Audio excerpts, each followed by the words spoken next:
नमस्कार दोस्तों, इंटरमीडिएट भौतिक विज्ञान को सरल बनाने के लिए इसको दो भागों में बांटकर अध्ययन किया गया है। प्रथम भाग के अंतर्गत इकाई 1 स्थिर वैद्युति का अध्ययन करते हैं।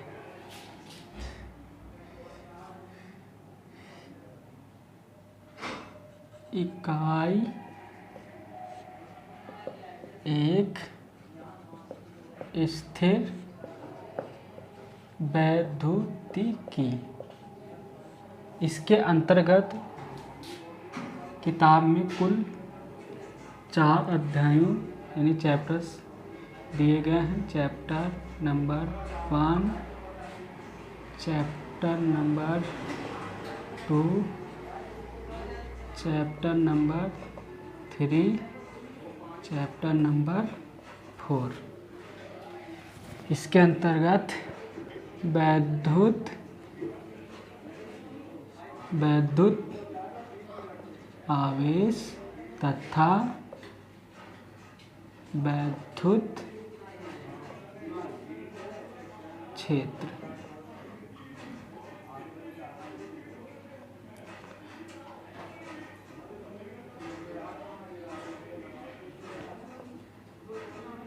गॉस वैद्युत फ्लक्स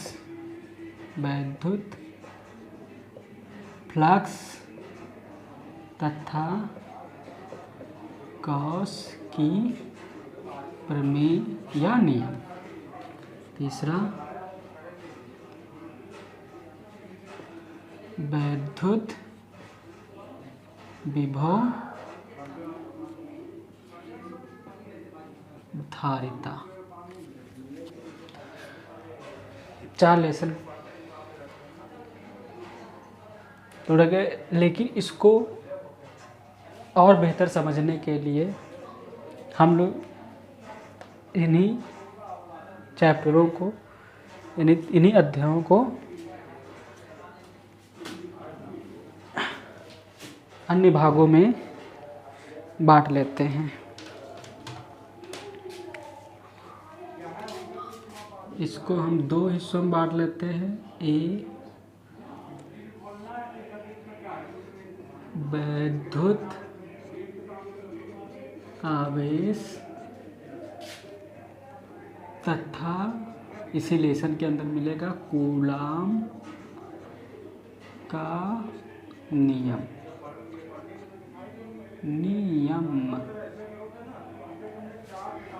बी लेसन, इसी लेसन के अंतर्गत मिलेगा वैद्युत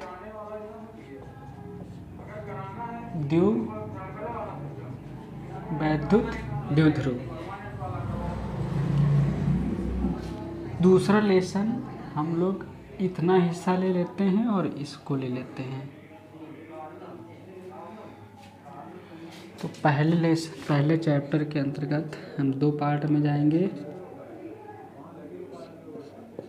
ए वैद्युत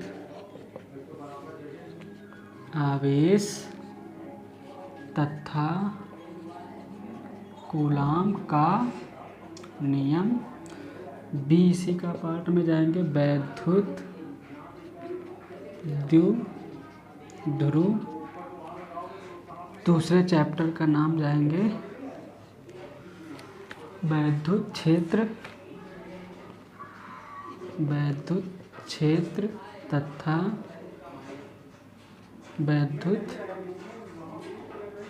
वैद्युत विभव। ऐसा इस वजह से करते हैं ताकि आसान और सरल अध्ययन किया जा सके। तीसरे लेसन में चले जाते हैं, वैद्युत फ्लक्स तथा गॉस की प्रमेय। और चौथे चैप्टर में 2 कर देते हैं। एक तरफ धारिता पढ़ लेते हैं, धारिता तो पढ़ेंगे ही, धारिता पढ़ेंगे। इसी के अंतर्गत पढ़ लेते हैं संधारित्र, और इसी के अंदर संधारित्र का संयोजन।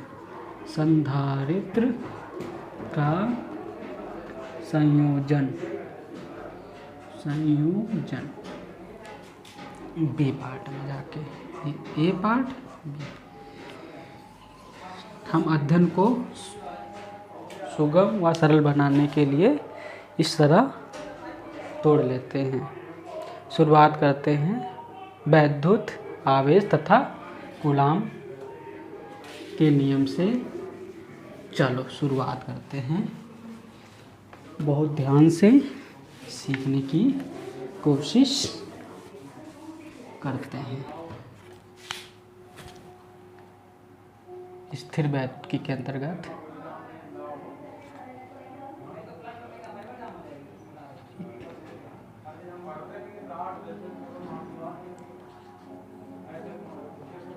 वैद्युत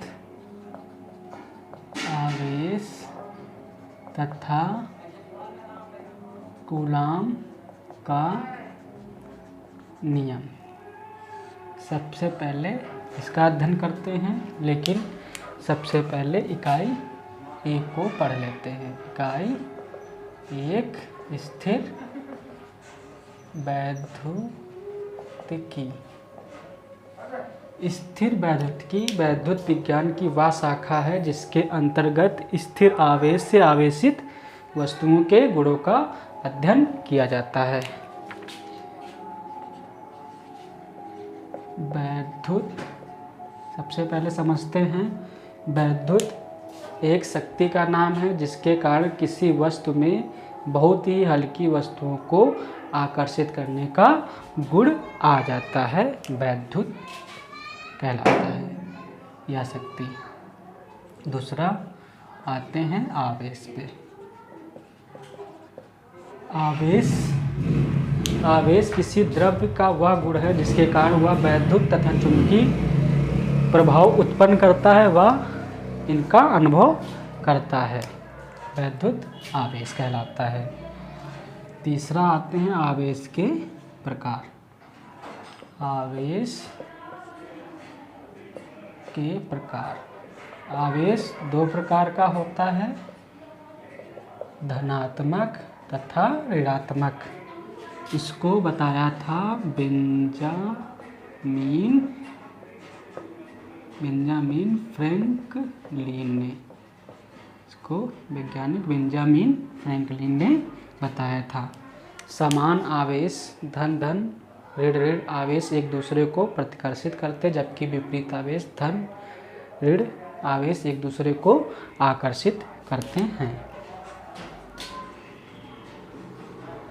आवेश कैसी राशि है? आवेश कैसी राशि है? आवेश एक अदिश राशि है। आवेश कैसी राशि है? आवेश एक अदिश राशि है। आवेश को प्रदर्शित कैसे किया जाता है? आवेश का संकेत क्या होता है? आवेश का संकेत किससे दिखाया प्रदर्शित किया जाता है? कैपिटल क्यू या स्मॉल क्यू से प्रदर्शित किया जाता है आवेश का संकेत।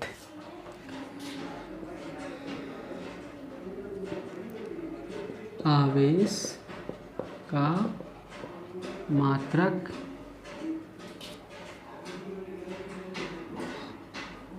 एसआई पद्धति में इंटरनेशनल सिस्टम में इसका मात्रक कूलाम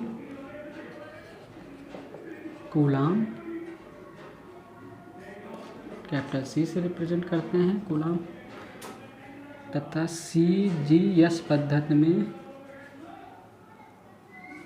दो मात्रकों की बात कर रहे हैं। एक स्थिर वैद्युत मात्रक इलेक्ट्रोस्टैटिक यूनिट, इसको स्थैत कूलाम भी कह देते हैं। स्थैत कूलाम या स्टैट कूलाम, यह स्टैट कूलाम कहते हैं।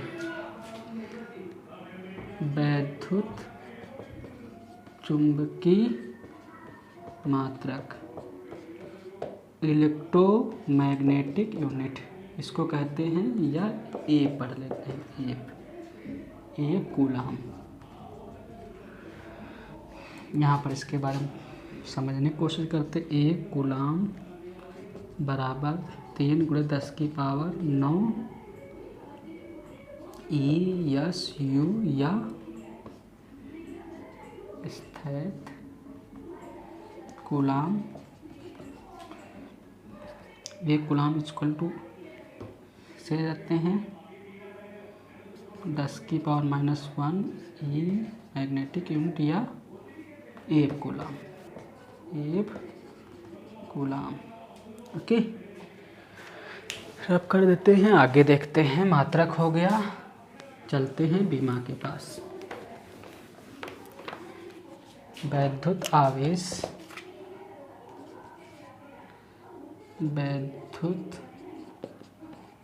आवेश की बीमा ATA, या कुछ लोग इस तरह भी लिखते हैं M0 L0 पावर, M की पावर 0 L की पावर 0 और TA। आप इस तरह लिखें या इस तरह। वैद्युत आवेश की बीमा इस तरह लिखें या इस तरह।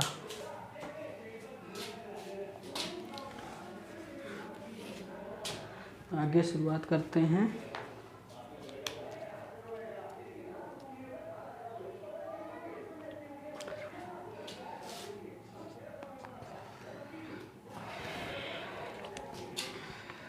बिंदु आवेश पढ़ते हैं। बिंदु आवेश जब दो आवेशित वस्तुओं का आकार, जब दो आवेशित वस्तुओं का आकार दूरी की तुलना में, यानी दूरी की तुलना में क्या हो, बहुत ही कम हो, तो ऐसी वस्तुओं को हम बिंदु आवेश मान सकते हैं या बिंदु वस्तु कह सकते हैं। सिंपल बात है, जब किसी वस्तु का आकार दूरी की तुलना में बहुत कम हो तो ऐसी वस्तु को हम बिंदु वस्तु मानते हैं। आवेशित वस्तु है, इसे बिंदु आवेश। जब दो आवेशित वस्तुओं जिनका आकार दूरी की तुलना में बहुत कम हो या उनको अलग अलग करने वाली दूरी से बहुत कम हो आकार, बिंदु आवेश कहलाती हैं वस्तु। परीक्षण आवेश। परीक्षण आवेश एक काल्पनिक आवेश है जो अत्यंत अल्प होता है, बहुत छोटा होता है इसका मान, या काल्पनिक होता है, जो किसी अन्य आवेश पर कोई प्रभाव नहीं डालता, लेकिन इसकी सहायता से अन्य आवेशों के प्रभावों को ज्ञात किया जाता है। यानी अत्यंत अल्प आवेश जो अन्य आवेशों को प्रभावित नहीं करता, लेकिन इसकी सहायता से अन्य आवेशों के प्रभावों को ज्ञात किया जा सकता है। इसे हम Q सफिक्स में नॉट से प्रदर्शित करते हैं। Test charge.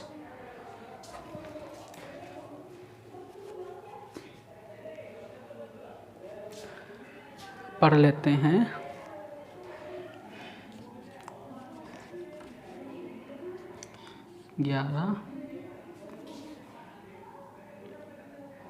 आवेश का, चलो सबसे पहले पढ़ लेते हैं। आवेश तथा द्रव्यमान में तुलना कर लेते हैं। एक तरफ लिख लेते हैं आवेश, एक तरफ लिख लेते हैं द्रव्यमान। एक तरफ लिख लेते हैं आवेश, एक तरफ लिख लेते हैं द्रव्यमान। आवेश धनात्मक, ऋणात्मक तथा जीरो हो सकता है, लेकिन धनात्मक, ऋणात्मक या जीरो हो सकता है। द्रव्यमान हमेशा पॉजिटिव ही रहता है, नहीं धनात्मक ही रहता है। दूसरा, आवेशों के बीच यानी आवेशों के बीच आकर्षण या प्रतिकर्षण बल होता है, जबकि द्रव्यमानों के बीच हमेशा आकर्षण बल ही होगा।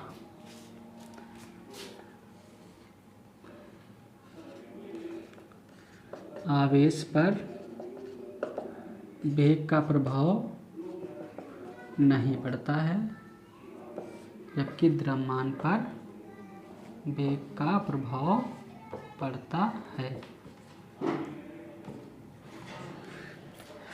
गतिशील द्रव्यमान, स्थिर द्रव्यमान, वेग, प्रकाश का वेग। मान 3 × 10⁸ मीटर प्रति सेकेंड। आवेश संरक्षित है, संरक्षण, द्रव्यमान संरक्षित नहीं है, संरक्षित नहीं है, नहीं संरक्षित है, नहीं है। ओके, अन्य भी पॉइंट है, लेकिन ऊपर के 3 समझ लो बस। आवेश की द्रव्यमान से तुलना हो गई। अब आते हैं 11 नंबर पे, आवेश का संरक्षण। आवेश का संरक्षण, आवेश को ना तो उत्पन्न किया जा सकता है और ना ही नष्ट किया जाता। आवेश को ना तो उत्पन्न किया जा सकता है और ना ही नष्ट किया जा सकता। इसे केवल एक वस्तु से दूसरी वस्तु में स्थानांतरित किया जा सकता है।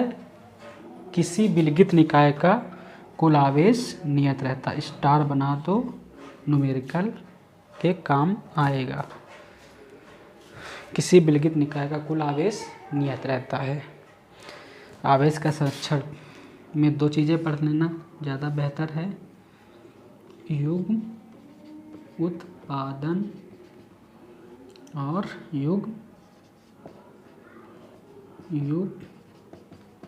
विनाश। इसमें आते हैं, जब एक गामा फोटॉन जिसकी ऊर्जा 1.02 मेगा इलेक्ट्रॉन वोल्ट के बराबर या उससे अधिक है, जब किसी नाभिक के पास आता है तो उसके द्वारा अवशोषित करने पर एक क्या होता है, इलेक्ट्रॉन और पॉजिट्रॉन में बढ़ जाता है तथा युग्म उत्पादन होता है। युग्म विनाश क्या होता है, जब इलेक्ट्रॉन और पॉजिट्रॉन अत्यधिक पास आते हैं तो एक दूसरे का पूर्णतया विनाश कर देते हैं और 2 गामा फोटॉन एनर्जी प्राप्त होती है। इसे कहते हैं युग्म विनाश। ओके,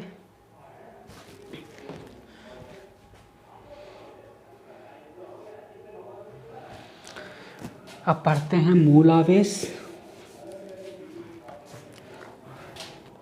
स्टार है, न्यूमेरिकल लगेंगे। मूल आवेश, किसी वस्तु पर उपस्थित न्यूनतम आवेश को मूल आवेश कहते हैं। किसी वस्तु पर उपस्थित न्यूनतम आवेश को मूल आवेश कहते हैं। अर्थात किसी वस्तु पर एक इलेक्ट्रॉन के आवेश को हम मूल आवेश कह देते हैं। इसका मान कितना होता है, 1.6 ×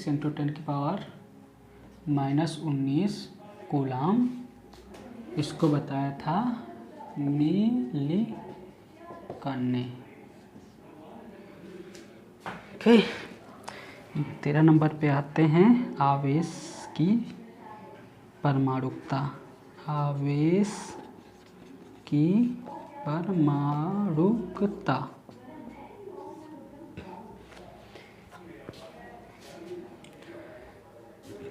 किसी वस्तु पर आवेश का मान इलेक्ट्रॉन का हमेशा पूर्ण गुणज होगा। किसी वस्तु पर आवेश का मान इलेक्ट्रॉन का पूर्ण गुणज होगा। ±1 ±2 ±3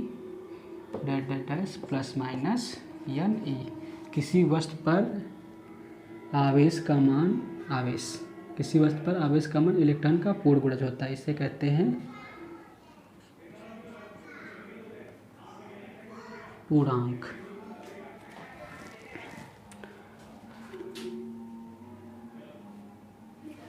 इंटीजर्स, किसी वस्तु पर आवेश का मान इलेक्ट्रॉन का पूर्ण गुणज होता है, ना कि आंशिक गुणज। न्यूमेरिकल इससे भी करने हैं। स्टार बना लेते हैं। आवेश की परमाणुकता, किसी वस्तु पर आवेश का मान इलेक्ट्रॉन का पूर्ण गुणज होता है, ना कि आंशिक गुणज। यानी ना तो दशमलव हो सकता है ना डिवाइड में, हमेशा परफेक्ट वैल्यू होगी। 1 2 3 4 5 6 7 8 आवेश की परमाणुकता।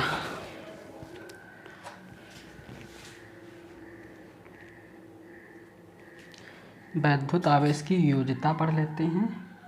वैद्युत आवेश की योज्यता, मान लो कोई निकाय है, ढेर सारे आवेशों से मिलकर बना है।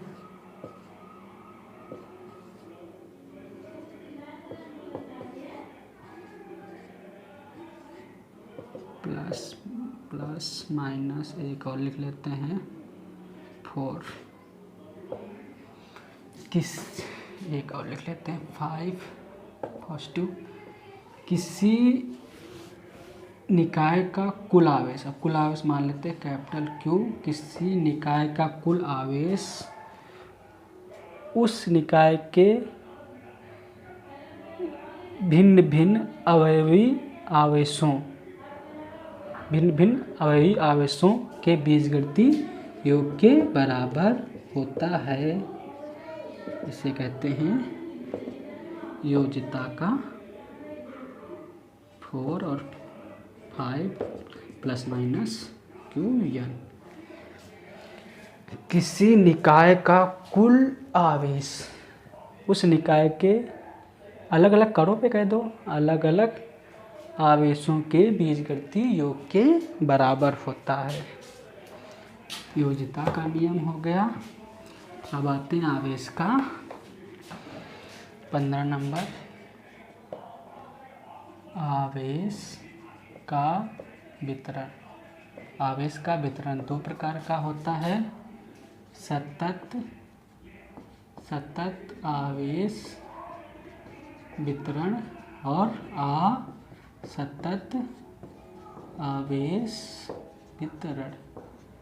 ये हमको पढ़ना नहीं, सिर्फ सतत आवेश वितरण पढ़ना है।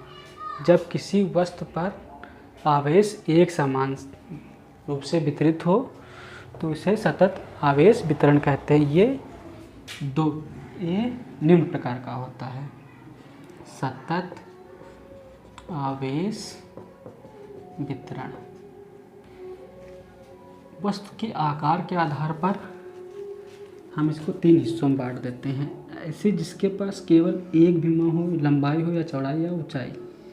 अब ये रेखा टाइप की बनी है तो इसे कहते, एक ही विमा है इसके पास, सिर्फ लंबाई, तो इसको बोल देंगे एक विमी आवेश वितरण।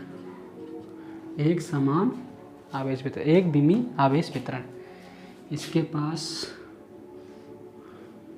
2 विमा है, लंबाई भी है और चौड़ाई भी है, तो इसको बोलेंगे द्विविमी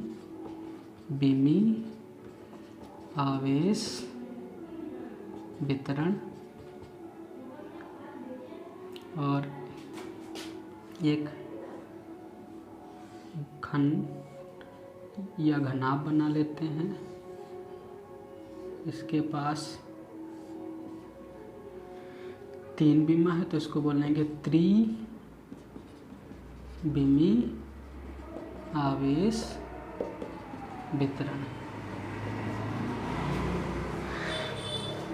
रेखा होती है तो इसको बोलते हैं रेखीय आवेश वितरण। परिभाषा क्या होगी? जब किसी रेखा या सरल रेखा पर आवेश एक समान रूप से फैला हो तो उसे कहते हैं रेखीय आवेश वितरण। इसी के अंतर्गत हम पढ़ लेते हैं रेखीय आवेश घनत्व। लंबाई सिर्फ है इसके पास, प्रति एकांक लंबाई पर उपस्थित आवेश की मात्रा क्या कहलाती है? आवेश घनत्व, रेखीय आवेश घनत्व कहलाती है। और इसको हम प्रदर्शित करते हैं लैम्ब्डा से। इसका मात्रक क्या होगा, क्यू का कूलाम, आवेश का, लंबाई का मात्रक मीटर, विमा क्या होगी L-1 और TA विमा हो गई, ये मात्रक ये विमा। ये हो गया रेखीय आवेश वितरण। क्या होगा, जब किसी रेखा या सरल रेखा पर आवेश एक समान रूप से फैला हो या वितरित हो तो उसे क्या कहते हैं, रेखीय आवेश वितरण। इससे बनी परिभाषा रेखीय आवेश घनत्व प्रति एकांक लंबाई पर उपस्थित आवेश की मात्रा क्या कहलाती है, रेखीय आवेश घनत्व कहलाती है। लैम्ब्डा से प्रदर्शित करते हैं। अब दो हैं, इसके पास पृष्ठ है तो इसको बोलते हैं पृष्ठीय आवेश वितरण। पृष्ठीय आवेश वितरण, जब किसी पृष्ठ या किसी क्षेत्रफल पर आवेश क्या हो, एक समान रूप से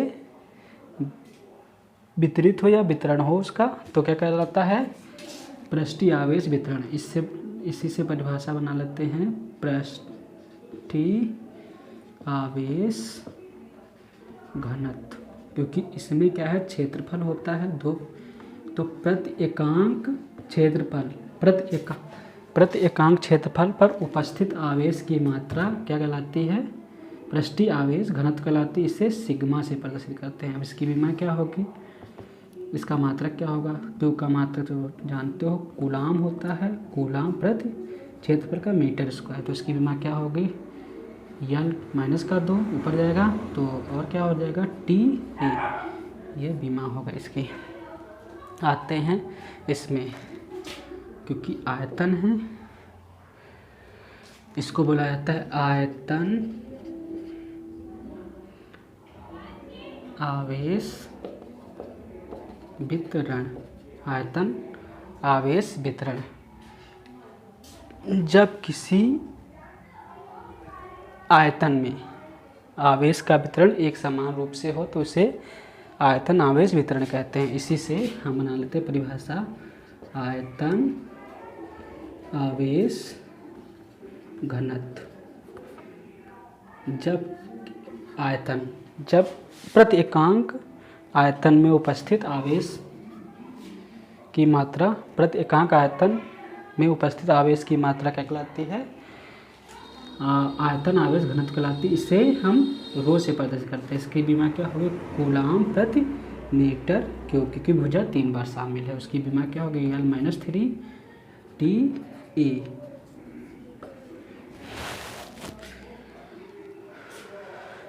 1 से 15 तक कंप्लीट होता है। थैंक यू, मिलते हैं कल।